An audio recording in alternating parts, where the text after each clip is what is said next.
ঈদের দিনে যদি রোস্ট বানানো না হয় তাহলে ঈদের জমজমাট খাওয়া দাওয়াটা একদমই হলো না। ঈদের দিন যদি এইভাবে রোস্ট রান্না করেন তাহলে পরিবারের সবাই খেয়ে প্রশংসায় একদম পঞ্চমুখ হয়ে উঠবে, এতটা টেস্টি এই রোস্টটা। তাহলে আজকে আপনাদের খুব সহজভাবে খুব মজাদার রোস্ট বানানো দেখাবো। রোস্ট বানানোর জন্য এখানে আমি 3টি মুরগি নিয়েছি। মুরগিগুলোর মধ্যে অল্প লবণ দিয়ে একটু মেখে নিচ্ছি। একটি মুরগিকে আমি 4 ভাগ করে নিয়েছি। প্রতিটি পিসের সাথে লবণটা খুব ভালোভাবে মিশিয়ে নিচ্ছি। এখন এটা রেস্টে রেখে দিব 10 মিনিটের জন্য। এদিকে আমি যে পাতিলটার মধ্যে রান্না করব সেই পাতিলের মধ্যে বেশ পরিমাণ তেল দিয়ে দিয়েছি। তেলের মধ্যে 1 বাটি পরিমাণ পেঁয়াজ দিয়েছি। পেঁয়াজগুলোকে একদম লাল লাল করে ভেজে বেরেস্তা বানিয়ে নিয়েছি। এখন সবগুলো বেরেস্তা উঠিয়ে রাখছি।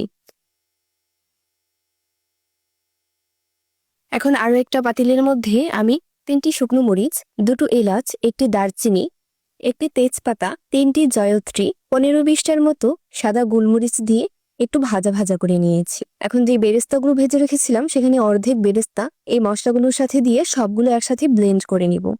কোনো পানি দেওয়া যাবে না ব্লেন্ড করার সময়। ব্লেন্ড করার পর এরকম একটা মশলা তৈরি হয়েছে।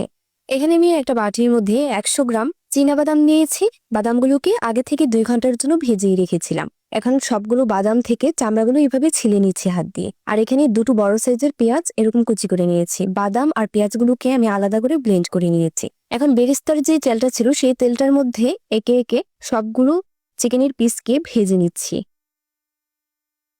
4 থেকে 5 মিনিটের সময় নিয়ে পিসগুলোকে ভেজে নিতে হবে। একে একে সবগুলো পিস ভেজে নেওয়া হয়ে গেছে।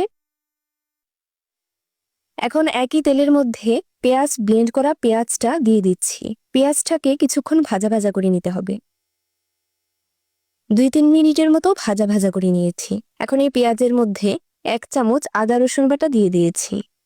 এখন দিচ্ছি বাদাম পেস্ট। বাদামের পেস্টটা দিয়ে আবারও কিছুক্ষণ কষিয়ে নিতে হবে। মশলাটা খুব ভালোভাবে হয়ে আসলে 1 চামচ লবণ, 1.5 টেবিল চামচ মরিচের গুঁড়ো, 1/2 চামচ হলুদের গুঁড়ো, 1/2 চামচের থেকেও একটু কম জিরে গুঁড়ো দিয়ে যে মশলাটা বানিয়ে রেখেছিলাম সেই মশলাটা দিয়ে দিচ্ছি। এখন দিয়ে দিচ্ছি গোটা গরম মশলা, 1টি দারচিনি, 1টি তেজপাতা আর 2টো এলাচ। এখন সবকিছু খুব ভালোভাবে মেশানোর পালা।